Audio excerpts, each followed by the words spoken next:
Okay, thank you for joining us today. I am Carol Lange. I'm with the Cooperative Credit Union Association, and I want to welcome everyone back, or welcome everyone for the first time. This is the second in our series of photography hints and tips from expert photographer Taylor McCarthy. I just want to remind all attendees that you are muted.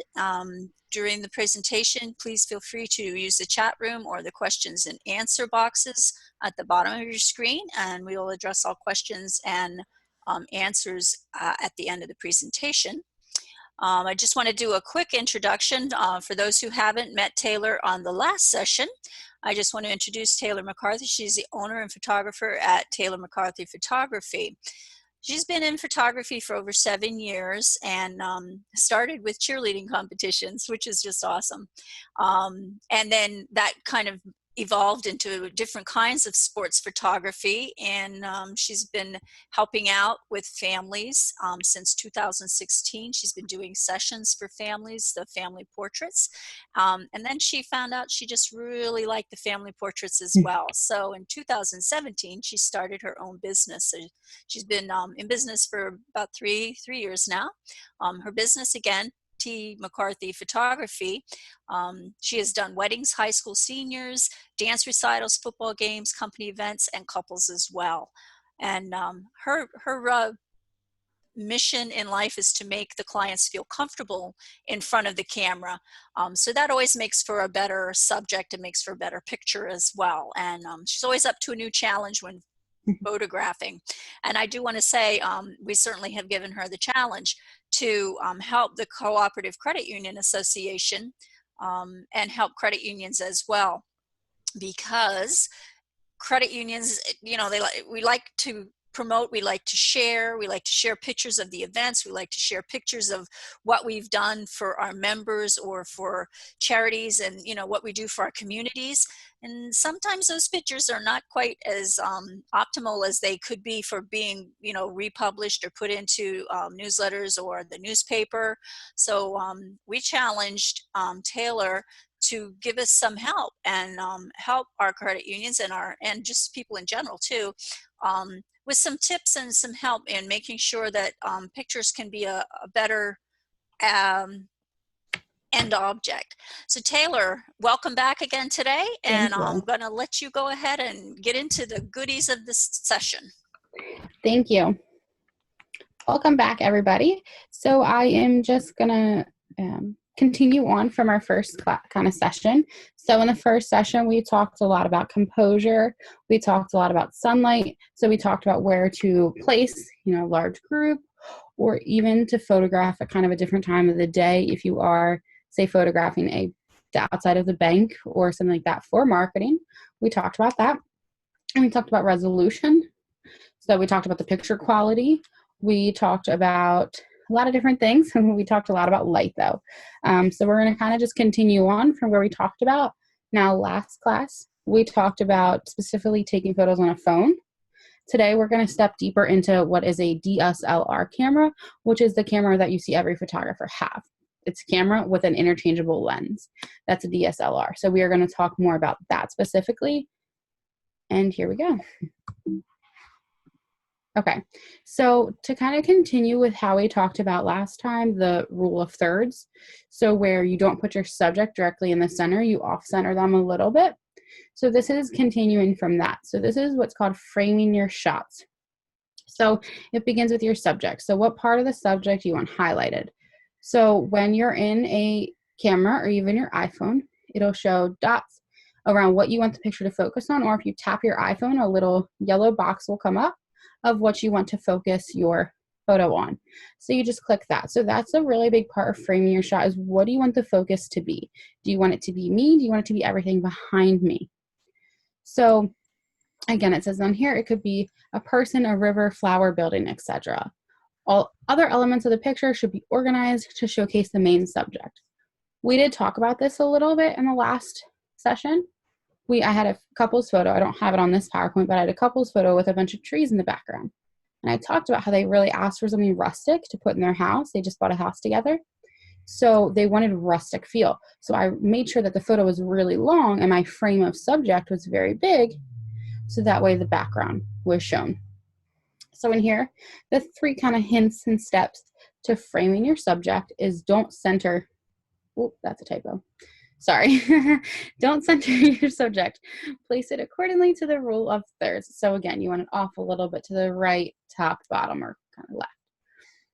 So you should, your subject should dominate the photo. So we talked about this a lot last time. We talked about where to place. So we talked about how instead of placing somebody directly up against a building, say you have bank tellers and staff come outside and take a group photo, we talked about not putting them directly up against a building to bring them out further, take say 10 steps forward away from the building.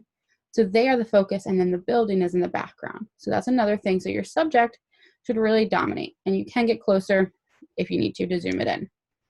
So also, this is just a little hint. They say to really make sure your subject is placed on the left side of the picture since your eyes go from left to right. When you look, you're scanning naturally. I do both.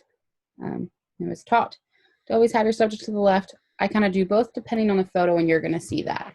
So in this photo right here, where is that? Okay. In this photo right here, I actually have my gentleman here. He is more to the left. Now, I wanted to really show this photo. It's definitely, I just took it, I think, last week. It's not one of my favorite photos, but I wanted to use it because it shows the rule of thirds. He is not in center. His doesn't line up. He's not symmetrical. This photo is not symmetrical. He's not in center. He's off to the left. His elbow's cut off a little bit. This isn't technically the most ideal photo. If I were to say ever enter in a competition, I wouldn't do that. But I wanted to use this photo specifically. I edited it just for this to show you the rule of thirds, how it has the subject more to the left. And then you can see the green in the background. And I did like this photo because he is going to DeVal University in Pennsylvania, and he's green and the background is green. So he contrasts very well with the background. So I wanted to use this photo to really just show that if you are taking a photo, say, of your child, kind of how we've talked about, you can have them go over a little bit. At first, you might be like, wow, I'm cutting off the elbow. But once you go back and look at it, you can see more of the focus is on his shirt and his face. Now on the photo over here, I framed the subject at the bottom. So on the 1/3 rule, she is in the center. Yes, she's in the center. Yes, she's in the center, but she's lower. Sorry, I was trying to think. But I have so I was laying on the ground and I had my camera tilted up because I really wanted to see the sun peeking through here. So I framed my subject so she would be low and the sun would be really peeking through at the perfect spot. And you can see there's orange kind of coming through the background. I enhanced that with my editing, but it's showing how I'm framing her to where I can see the sunlight in the background. Because if I just took a zoomed in picture of her, it's beautiful and she's very pretty, but it's not gonna showcase the sunlight like I wanted to do. So I made sure that I framed her lower and had my camera at an up direction, which we did talk about last time. We talked about shooting from a lower angle and shooting up, and it looks better, and I got the sunset. And she looks more comfortable, she's relaxed. And she actually posed herself. I said, can you go over here? And I was getting ready to pose her, and she just put her arms there, and she looked really comfortable, and it's very natural. So I took that photo of her. One thing I would like to talk about, I don't have a slide on it, but I would like to talk about whether you're positioning, say, your child for a photo or anybody with marketing, maybe a group photo. If any single person feels uncomfortable or they're positioned awkwardly to themselves where they're like, oh, it's really uncomfortable, my arm feels weird, or they're thinking, wow, I just look funny, you want to change the pose because it will really show through the picture. It really shows if they're not comfortable and they feel uncomfortable. So no matter what kind of photo you're taking, just always say, okay, are you good here? And if they say, no, my leg hurts, or this hurts my leg, just have them reposition a little bit differently. Okay, so one other thing that we want to talk about when we talk about framing your subject is leave space in front of your subject's eyes. So say she's looking to the right, we want to leave more space to the right. If she's looking to the left, we want to leave more space to the left. So again, we can kind of compare it to this one. He's looking straight ahead, but I wanted to leave space to the right. Kind of your preference. It really is just a lot of practice with framing your subject because I have a lot of terrible framing your subject photos. So it's really just practice. But in this photo specifically, I did the same thing actually I did the last photo with her, how I was low and I shot up. I did the very same thing. I'm laying on the ground right here on the bricks and I'm shooting up. These flowers bloomed last week at this location. So I really wanted to make sure I could capture the photos, especially because she's in a white dress and a white gown. I wanted to capture the purple and the pink flowers here. So I shot from a lower angle and my frame of subject is a little higher. Now she is following the 1/3 rule because she is more to the left. I have all of this space here to the right to showcase the flowers, but also showcase her as well in her cap and gown. Okay, so the next thing I want to talk about is print versus online resolution. So last time we had this Tech Tuesday, we talked about the megapixels. So we talked about how an iPhone 11 takes better photos, say for an example, than an iPhone 6. The same thing with print versus online. So a print photo is kind of how many droplets the printer will drop. And it can be hundreds and thousands. Now, a digital resolution is more boxes. So it depends on the pixel count. So if I were to zoom in on this photo, zoom into her eyes, which I can kind of do. It's kind of hard because it's not I can't zoom in all the way. So because it's not on this is my edited version. But if I were to continue to zoom in on my editing software, it would not look nice and pretty as it does here. It would look very pixelated and boxy. So when you go to print a photo, say, or send it to whoever makes the newsletter, or send it to the paper, well, the online paper, because I don't know how much print paper is used anymore. If you want to send it out anywhere, you really want to make sure your resolution is the best it can be. Now that just goes with using, say, the newest phone. If you're taking a group photo of 10 people and 8 people have an iPhone XR or a Samsung, not sure what Samsung phones are, but Samsung or LG, but then one person has the iPhone 11 Pro or the newest Samsung or Android phone, you want to say, hey, can we use your phone? Because when we go to blow it up, or we go to put it on Facebook or put it on our website, the quality is going to be a lot better. So I purchased a new camera in the middle of 2018, the end of 2018, beginning of 2019. And my photos are a lot more clear because it was a lot newer.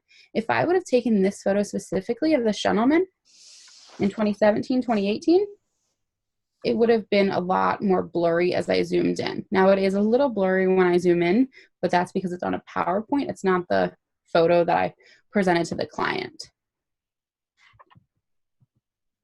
So again, kind of printing is droplets, while online resolution is boxes. So if you were to, I know this is really common, you may go into Walgreens or Shutterfly and you make calendars and things like that for Christmas and holidays and stuff. So that is really popular. Now, if you go to upload a photo from, say, your iPhone, and 4 photos look great, and then it pops up and it says low resolution, that means that the quality of the photo is not good enough to where if they blow it up or put it or really print it out very big, it is going to show very pixelated like this. And you are going to think, why did I pay this money for my picture to look boxy like this? So you just want to try to do have the person with the best phone take the photo, or if you are into editing, when you export your photo from the editing software, you just, on the side, it just is 100%, and you just make sure it's at 100%. So the next thing that this is going to take the most time for me to talk about is basic settings on a DSLR camera. Now, this may sound a little scary, or if you've never even held a camera before, it's not that complicated once you kind of get the hang of it. So there is the master in photography, pretty much. It's called the exposure triangle.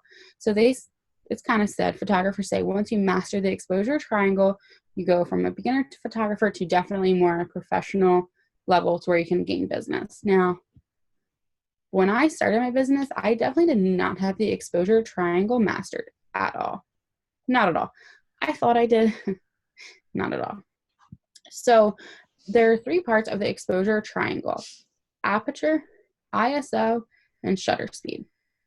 So last class, when we talked a lot about light and how to position the client to receive different lighting, say backlighting or side lighting, we were also incorporating ISO. I just didn't talk about it yet. So here it shows different examples of the increments. Each camera has different increments. So a lot of the more basic level cameras, their ISO goes up to 1600 or 3200. My camera I have now goes up to 6400. So it kind of depends. Your aperture, which I'll explain what each three of these mean. Your aperture depends on your lens. So I have lenses where the lowest aperture, which again, I'll tell you what it means, is a 4, but then I have lenses where my lowest is a 1.2. And then the shutter speed is how Alex kind of explained that, but it's 1 out of 301, for example. So here it's showing you that if your aperture is higher and then you drop it down lower, the photo gets brighter. Your exposure is brighter. Same thing here, your ISO. The lower your ISO, the darker the picture. The brighter the ISO, the lighter the picture. Now, shutter speed too is the same way. The lower the shutter speed, the brighter it is. But one thing that I really learned a lot with sports photography is if I had my ISO a little bit higher and my aperture really low, I could kind of get my shutter speed where I wanted it. Shutter speed sometimes is the hardest to master because if you are shooting straight on and then you just turn a little bit to the left, you may have to reset all of your settings. It's really quick to do once you get the hang of it, but you may have to reset your settings. Okay, so this is on the back of a Canon. This is actually in the Rebel series. This is probably, I think, T3, and it's an older camera in the camera world, I guess you can say. This came out in about 2013 or 2014, roughly. I only know because it was my first camera. But here it shows you where the different settings are on this screen. Now, each camera is going to look a little different to where the settings are. My camera I have now, the settings are pretty much in the same space, but a little bit different at the same time. So it shows that this is what your aperture will look like on the camera.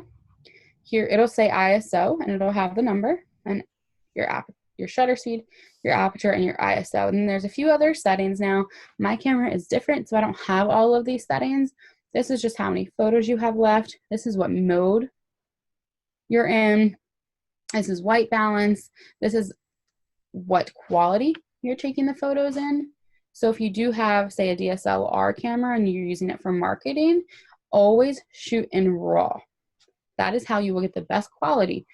If you take a picture, and you can change the setting to JPEG. If you take a picture in JPEG, which is like taking it on an iPhone, and then you take a picture in RAW, there is a huge difference. It's amazing. So if you do have a DSLR, switch to RAW immediately, whether it's Nikon, Canon, Sony, any brand, switch to RAW. So I'm going to get into the first part of the exposure triangle, which is ISO. So ISO is the sensitivity of the film to the light. So it really talks about how much light is needed to expose the photo. So how much light needs to come into the camera so the camera can process and take the photo as light or dark as it needs to be. So they always say, like I put here, is you want to try to keep the ISO at 100 because the lower the ISO, the higher quality of the image.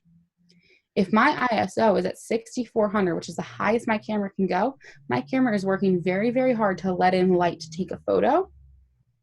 So my quality, it's going to look a little shaky. It's going to look like this photo right here, even though I have a $5,000 camera. Don't like to say that too much. I have a $5,000 camera. If I crank it up to the highest setting, my camera is having to work so hard just to get light in that it cannot focus on getting the quality where it needs to be. So ISO, it starts at 100 and it can go up to whatever your camera goes up to. iPhones actually have ISO as well. You can't change it, But if you notice now, iPhones, and I'm 99% sure Androids have it too, the night mode. And if you notice, if you take a photo in night mode or it's dark and you have a timer, it automatically sets it. That's because the camera on the phone is letting all the light in that it can, and then taking a photo. It works the same exact way as a camera. It's kind of funny though, how you have a $5,000 camera that can do it, and now they're making your $1,000 phones do it too. They're trying to make it more convenient, which I think is pretty cool. So I'm going to show you what I have my ISOs at these pictures. So I don't have it written down on a lot of these pictures what my ISO is at, but I know if I have a 4:30 or a 5 p.m. session, I've been doing it for a while that I kind of know my settings by heart, and I only need to make small tweaks. So, excuse me, sorry. So in this photo right here of this beautiful family here, a maternity session, my ISO was at 100. So I did my skies, what's called is blown out. I blow my skies out a lot because it really focuses on the family, but also it shows the more orange, the more golden hour. So my ISO is really low because the sun was nice and bright. So it's nice because the quality of this photo is really nice because, again, my ISO is really, really low because it's really bright out. My camera doesn't need to work hard.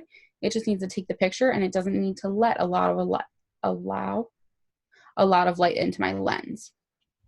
So over here with one of my seniors, this was last summer, I took this at like 2 o'clock in the afternoon, which I definitely don't like to do because it's so sunny that a lot of times you can only really find 1 or 2 positions that really work.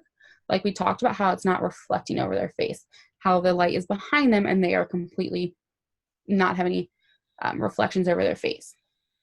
So this photo was taken around 1 or 2 o'clock, and it was in August. It was very hot. My ISO, so it was very sunny. So my ISO was the lowest it could go, which is 100, because I, again, did not need my camera to allow any light in because there was already so much light provided by the sun. So I want to talk a little bit about what we did last week because I kind of thought about it. So just let's kind of talk to you guys about it. This picture is actually what is also considered backlighting, which we talked about because I have the sunset completely behind them. If I would have moved her over, maybe her family over a little bit to the left, there would have been some side lighting from the sun over here. But this was taken about 2 months ago. I cannot exactly remember if the sun was behind her or to the right or to the left, but this is what's backlighting because it shows the orange. Shows the orange, and I'm shadowing the sunset. So again, both of my ISOs are very low for these photos because it was so bright out. My camera didn't have to work. Now, since my ISO is so low, that means that my photos are are really good quality because they didn't have to work that hard. So this is actually one of my favorite cheer photos throughout the years. This was taken 2 or 3 years ago. So this is actually before I purchased my really nice lens that I have. I have actually the best lens for sports photography on the market right now. I own that now.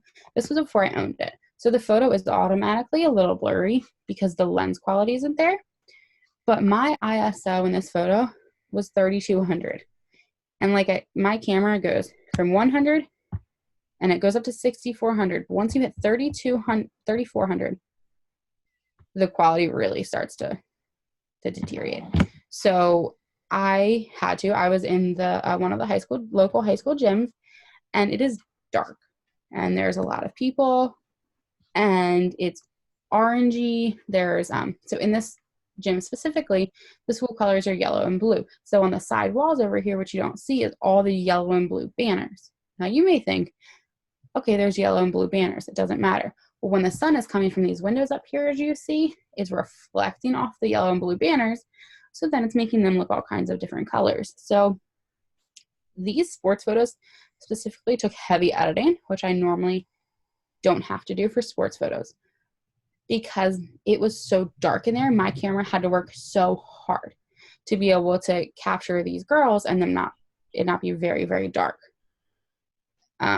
This photo originally was pretty dark and I lightened it up and everything, but still my camera had to work so hard because it was so dark in a school gym. So that's one thing sometimes again, like it shows the difference between a darker area. You can kind of already see. Okay, so you can already actually see the pixelation in their faces. So you can see the pixelation. You can see it looks like a bunch of dots. It's not clear. You can already see the pixelation because my ISO is so high and my camera is working so hard. Where here, oh, sorry guys, where here, the camera isn't working so hard, so you don't see the lines on his face or anything like that. So again, the darker it is, the higher your ISO. You have to set your ISO to be. And also, the higher the ISO, the lower the picture quality. So you really always want to try to get pictures when it's nice and beautiful, not too bright, but nice and beautiful. And if you have to, use flash. I cannot use flash at sporting events, so I don't have that advantage. But if you're taking photos for marketing or anything like that, you have the advantage to be able to use flash on your phone or camera. So definitely use it, because if you use flash, your ISO can be low and it'll create, again, better quality. So this photo was taken last Saturday, and it was hot and it was humid and beautiful. This was taken at 10 a.m. You can already see, if you look right here on her shoulder, the sun was beating. You can see it. It's very bright. The sun is beating. My ISO was at 100 because it can't go any lower. And it took the photos and was already a little bright. So it's showing that it's so bright out and the photo is very beautiful, but it's showing that the camera doesn't have to work so hard because the quality is very good. You can see all the beautiful blurred in the background, where here you don't see the blur because my camera is having to work so hard on one thing that it cannot do all 20 things at one time. It's not an octopus. I wish it was. So the next thing I'm going to talk about, the next part of the exposure triangle, is called aperture. So it is how much light, again, is allowed in the lens, but it's also how much of your background is blurred. And I talked about this a little bit, and I said we'll definitely get into it a lot more, but it's how much of your background is blurred. So aperture is also what is most commonly called as f-stop. So for an example, an aperture of f-stop, so f1.4 lets double the amount of light in compared to f2.0. So the exposure triangle always refers back to how much light is allowed in the camera and how hard the camera has to work. That's always how the exposure triangle works. So the easiest way to remember aperture is how much of the background is blurred. So I know here specifically, my aperture was 1.8 because all of this is beautifully blurred and she is completely focused. You can see her mask, her gear on her cap, her gown, everything is completely focused. Here as well, this is one of my other seniors that I did. There's a lot of senior sessions. Since I've been doing so many senior sessions, as I edit, I just add them to the PowerPoint. So this is one of the girls I photographed, Cap, and her cap is very detailed, and I told her, I have never seen a high school graduation cap more detailed than this. So I really wanted to capture her cap, but I didn't want anything else in focus. Her fingers are in focus because I like that, and you can see her holding it. But other than that, I did not want anything else in focus. I wanted the focus, when you look at the photo, to be completely on the cap. I just want your eyes to draw to the cap. So my f-stop is very low. My f-stop on this is what the lowest my lens can go, which is a 1.4. I wanted it a 1.4 because I wanted all of this blurred. I wanted even her, if you look, her hair and her dress are blurred. It's not as intense as the sides, but I wanted everything blurred to where you can just focus on her cap. And you can see clearly that, okay, she's going to Lincoln University because it's focused. So my f-stop is very low. My f-stop was a 1.4. So to kind of talk more about f-stops is over here, this client, my f-stop was at a 4. So here you see all the blur in the background. My f-stop is 1.4. And here, on the left side, my f-stop is a 4. Now I did that for one reason and one reason only, because I wanted my sister, she's my sister, I wanted my sister in focus, but as well as I wanted her school in focus. I wanted to see, so we have this memory to live on for the next, forever, of where she went to school. So I didn't want the background blurred. I didn't want the focus just on her. I wanted her and the background. Now the school building back here and the trees are a little blurred, which is perfect. But if I would have put my f-stop at 1.4 like I did in this photo, the First State military sign would have been completely blurred and you wouldn't have been able to make out what it says. So my f-stop here was a 4. My f-stop here was a 4 as well. This is a local dance studio reached out to me, and they were doing a, welcome home, happy Corona is over kind of, we're getting back to normal life party, and they did a drive-by, and they were cheering their students on. So I wanted to get a photo of the teachers cheering their students on, but I wanted most of them, I know the sign is covering her face, and the sign is covering her face, but I wanted to get most of them in focus as much as I could. So my f-stop was at a 4 again, because I wanted it on focus. Yes, this building over here is blurred out a little bit, but that's exactly what I wanted. I wanted the focus to be on the teachers, but I wanted the banners in focus as well, because you can read that this one says, welcome home. This one says, love you so much. Like, you can read the banners, which is what I wanted. I didn't want it to be completely blurred. I wanted it to be focused. So my f-stop is higher.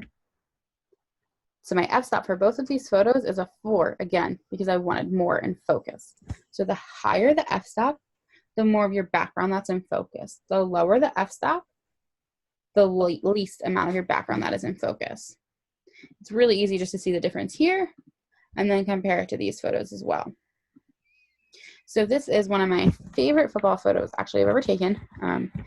This was a senior, and this was his final game. So I really was trying to capture this. Now also I am on the sidelines for all the football games. So as I am close, yes, this makes the photo look like I'm right next to it, which I might have been pretty close since I can see the coach right here.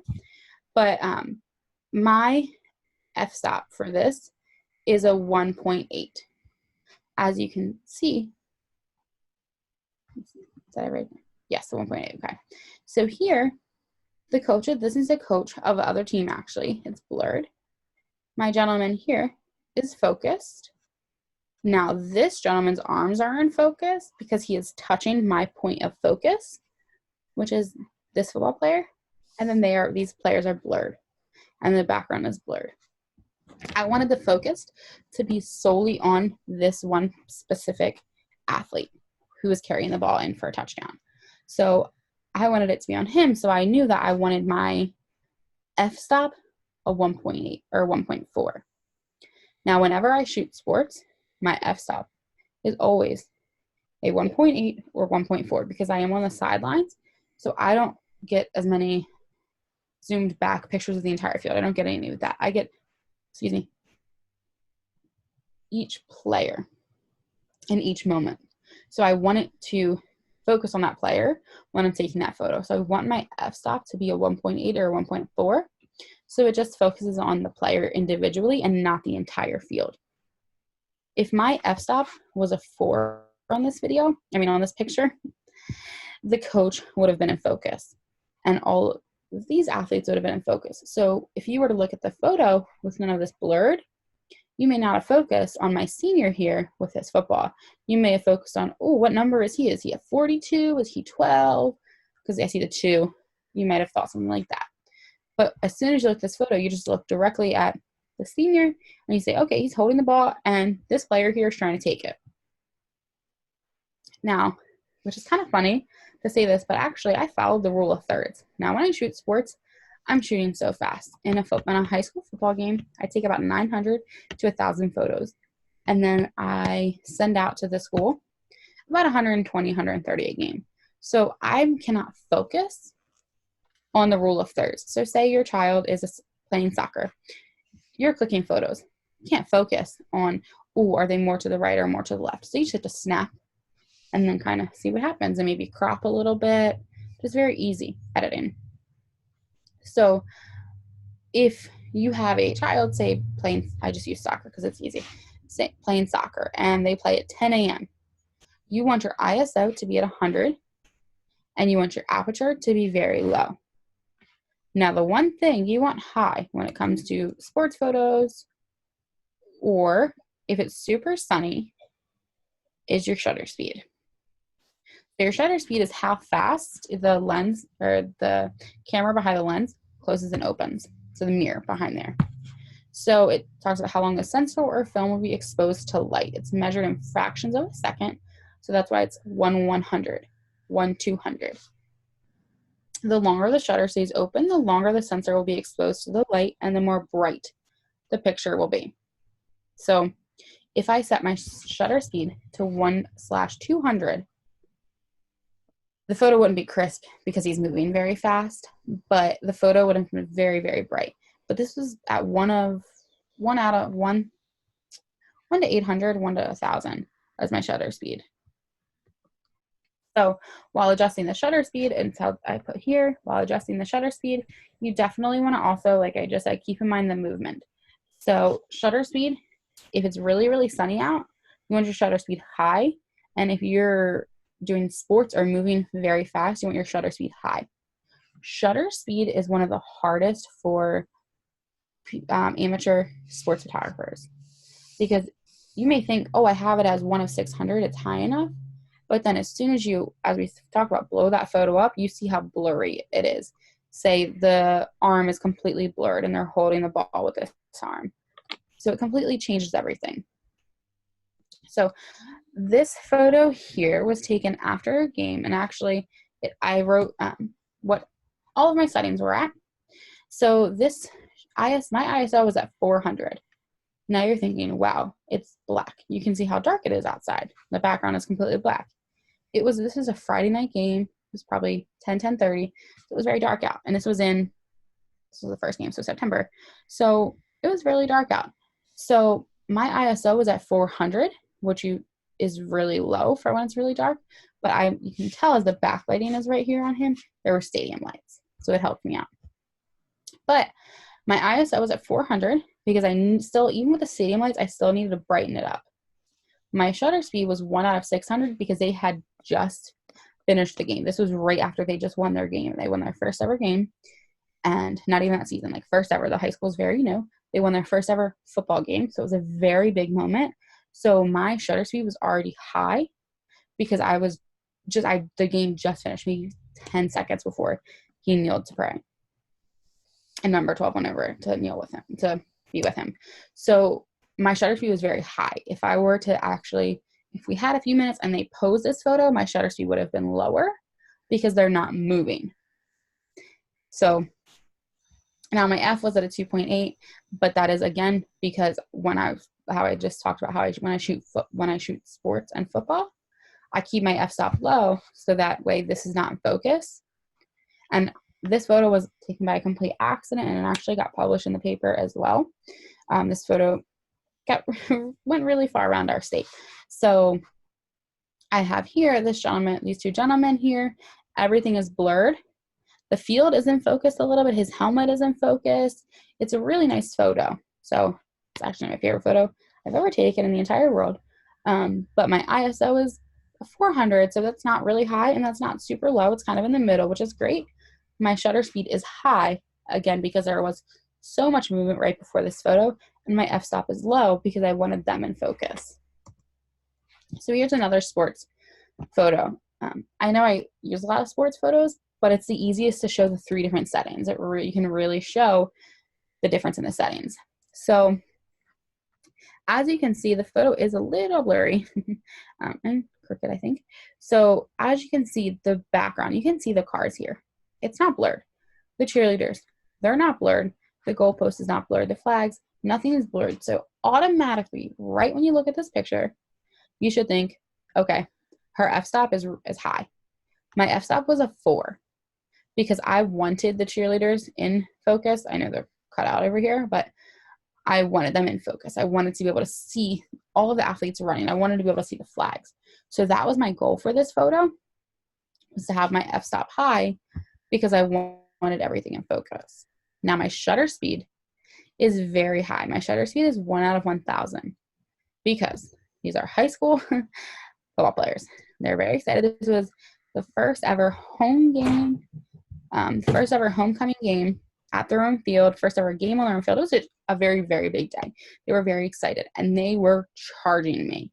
Now it doesn't look like it, but I am right here and they ran all the way to me and I made a very tight turn. So I wanted it to be very fast because I wanted to capture as many of the athletes' faces as I could, and I wanted it to be perfect, and I wanted it to be focused. If my shutter speed was a 1 out of 200 for this photo or 1 out of 400, once they got closer, it would have been completely blurred. It would have been very pixelated, like I showed in the photo. And my ISO is at a 100 because since this field is so new, they don't have stadium lights. So it was a 3:30 Friday afternoon. So it was sunny, so I needed a low ISO and a high shutter speed.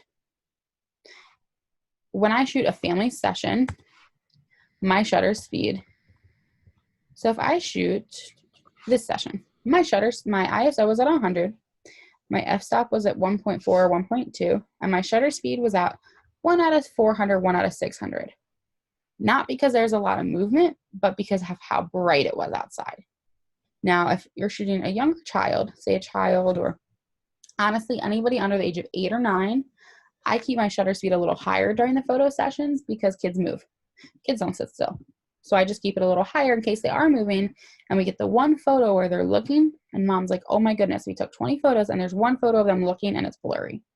So I try to keep my shutter speed a little higher when I'm taking photos of children.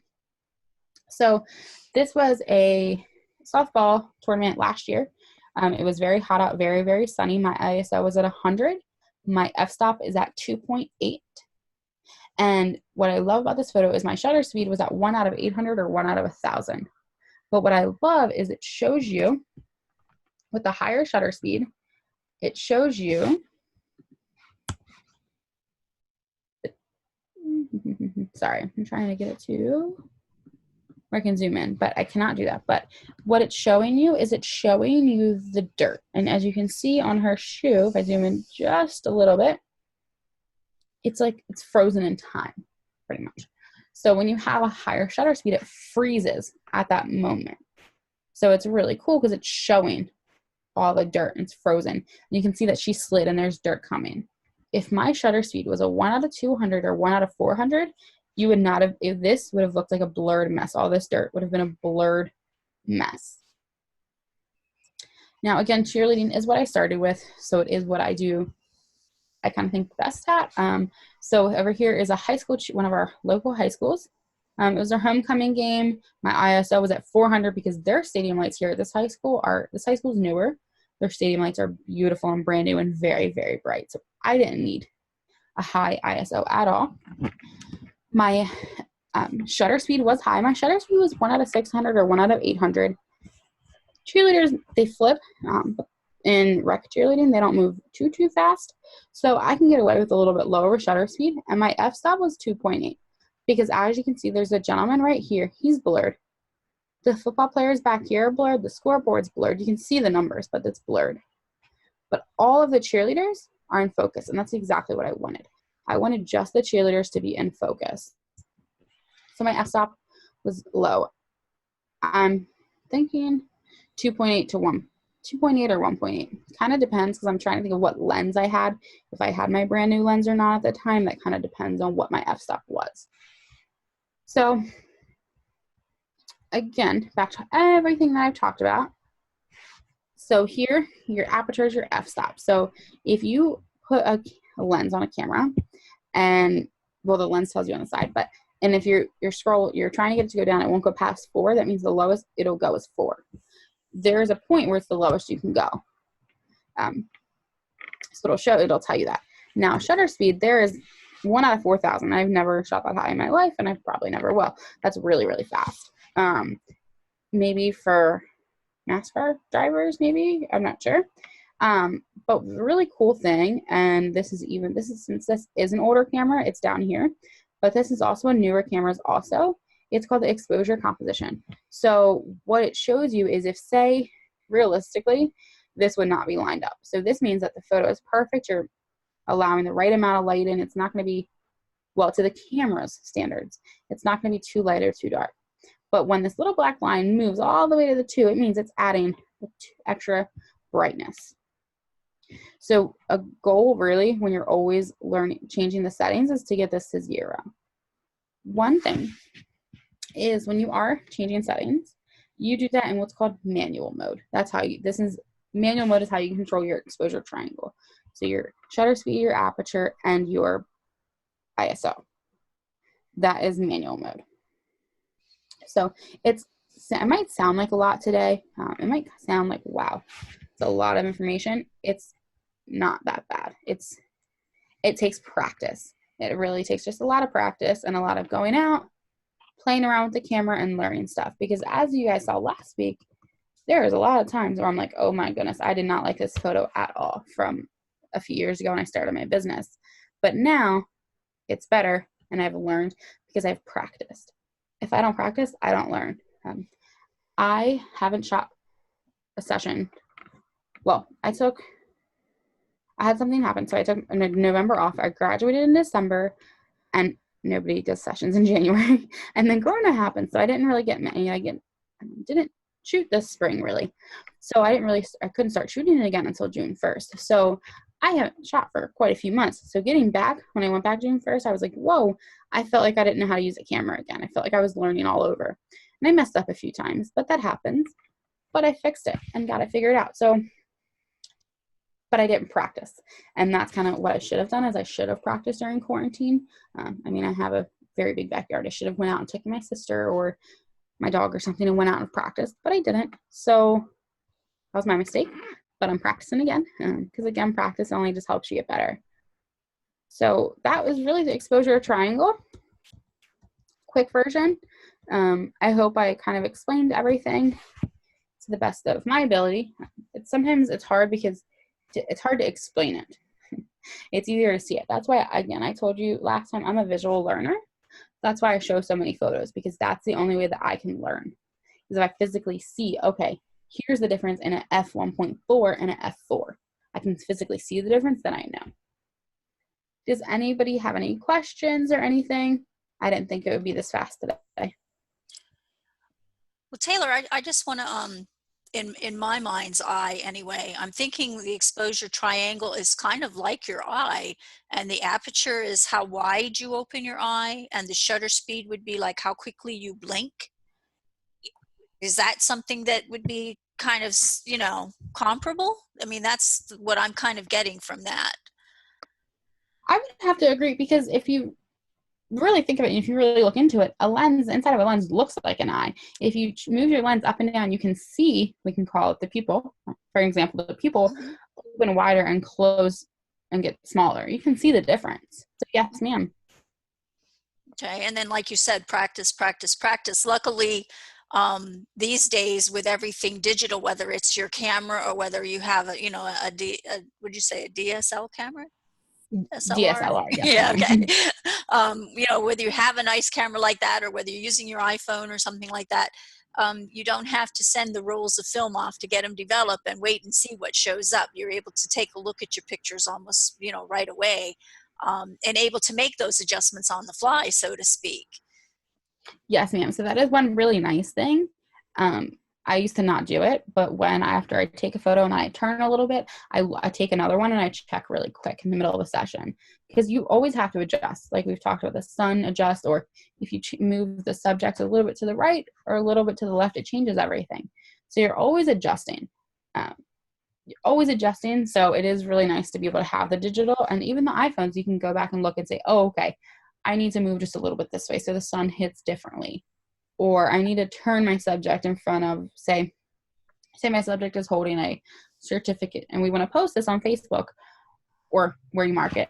And you say, go outside and the sun's just beating on their face. And if you take the photo and walk inside and don't look at it again for 2 days, and then you go to upload it to the newsletter and you realize, wow, that's a really bad photo. You can't see her because the sun was so bright. So if you just take a few moments to look at it and then realize what you can adjust. It's very easy. And that's a good thing to always kind of keep in mind as well, to do those little adjustments while you have the person, the subject, whatever there. And you mentioned, like you were thinking, take this subject, this picture for Facebook. So in your mind, you already kind of know like where it's going to be seen at. So that kind Yeah. of gives you a background as far as for like your composition. If it's going to be, on Facebook, you want to have something a little closer in. You don't want to necessarily have like a large group of people all lined up in a row, because that's Yeah. not going to show up on Facebook very well. Yes, ma'am. We talked about that last week. We talked Yeah. about how just if you take the time to pose and you take the time to have people kneel, it'll look better and it'll just mark it better as well. But it'll really show the quality of time you took. And I really, truly believe on a business level that if you take time to work on what you do post and work on what you're sharing and stuff, and you kind of take those few extra seconds to pose, it makes a big difference. It makes a very big difference in marketing. This is very, very true. And the picture can, they say, picture's worth 1,000 words. If you have a really good picture, you don't necessarily have to have a lot of explanation about what's going on, because people will be able to see that, right away. Now, I did notice when you were doing the rule of thirds and you did the picture of the graduation hat, that was kind of like center of everything. And I'm assuming that's because you wanted it to be the center of attention, but it almost seemed like the rule of the thirds was behind, because you had the picture in front, she was a little out of focus, and then the background was really out of focus. So it was like your thirds was going deep instead of like across the picture. I thought that was real, really interesting how that worked out. The one with the white hat with the all the stuff on it. Sorry, I'm trying to That's find it. okay. Yeah, No, it's no. just, it was very interesting how the depth of it was very apparent, in that. Yes, ma'am. Yes, ma'am. There you go. So it's kind of like your thirds are now, instead of being left, right, center, it's kind of like front, middle, back, so you Yes. still have your rule of thirds going on, just not in the traditional sense. I think that was pretty interesting for that. Thank you. Yes, that's the one thing, and I talked about that a lot when we talked about the rule of thirds, is you use it to what you think. Now, honestly, this photo was zoomed out, and when I edited this, I cropped it and I zoomed it in because I wanted the focus on the cap. Mm-hmm. So when I took the photo, there was more green on this side over here. Okay. But I didn't want all the extra green. There's some photos where I do want the focus in the center, which is this photo here. I wanted the focus on the center. Well, I think it shows the depth, and I have photos, they're not edited, but I have where the seniors will hold their tassel here and they'll hold it straight out, and the tassel will be completely in focus, but they will be in blur because I want the tassel focus and I want it to show the depth. Mm-hmm. Yeah. Yes, ma'am.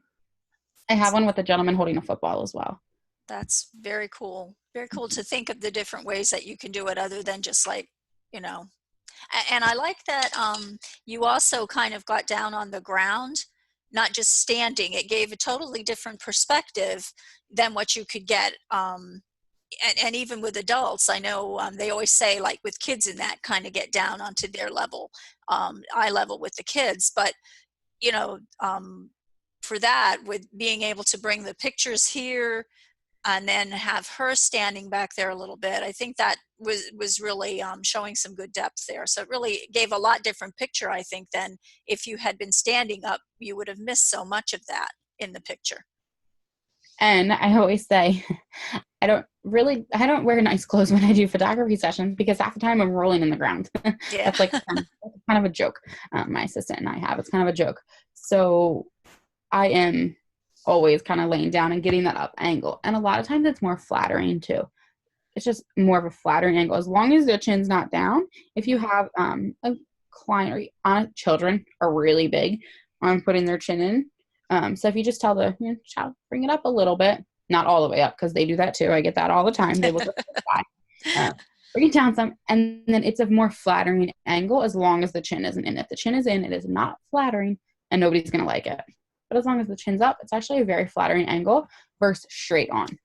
Right. One other thing I kind of just want to like throw this in here. I don't have a side on it or anything, but when you're posing a female more specifically, when they're standing, you can't tell it here, but I always have my females bend a knee. So one thing, as you can see here, it's hard because this is in the way, but you can see here her one knee is bent. Anytime you're taking a photo, bend your knee just a little bit, not a crazy amount, not like on your tiptoe, just bend your knee a little bit, because for a female specifically, it really helps show shape in the body. So for females, especially when you're taking, say, a group photo and you have the back row and they're all standing up with their legs super straight, just bend tiny bit and it'll create some shape in the photo for the female, and it'll look a lot better. That's an excellent tip.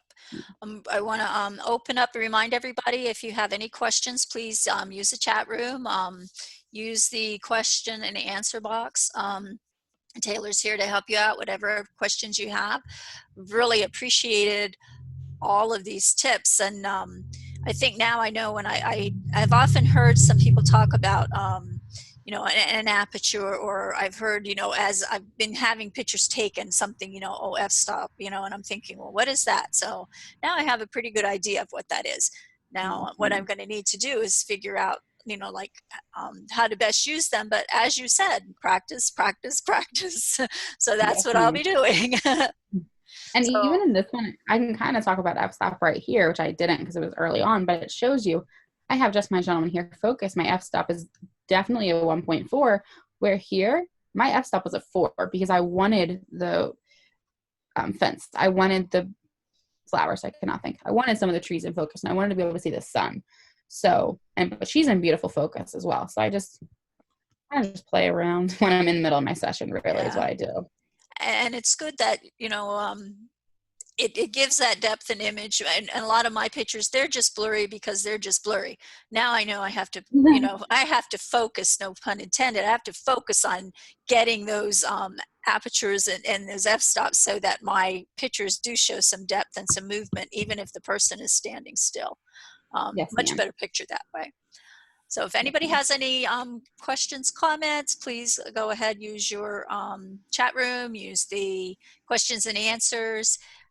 Again, I want to thank Taylor for session number 2. You certainly have showed us a lot. I think our next session, I think if people want to send some pictures into communications at ccua.org, we will have Taylor kind of critique them a little bit, maybe make some suggestions as to what could have improved on the picture. So you're welcome to send your, again, your pictures in, and we'll give them a little bit of a critique. We promise not to be too harsh, but yeah, that would be excellent. So again, that's, there you go. Communications at ccua.org, and we'll be looking forward to our next session, which is going to be, we are skipping a week, so the next session, just flip the calendar here real quick. Our next session is going to be on July 9th, so that gives you plenty of time, maybe even to take a few 4th of July pictures and see if you can get some movement and depth with those fireworks going on. Send them again. Send the pictures. If you have a camera with fireworks, you actually want your ISO low, your f-stop low, and you want your shutter speed high because they're fast. There you go, folks. You heard it there. And again, Taylor, thank you so much. And we will see everybody on July 9th for session number 3 of Photography 101. Thank you. Bye, everybody.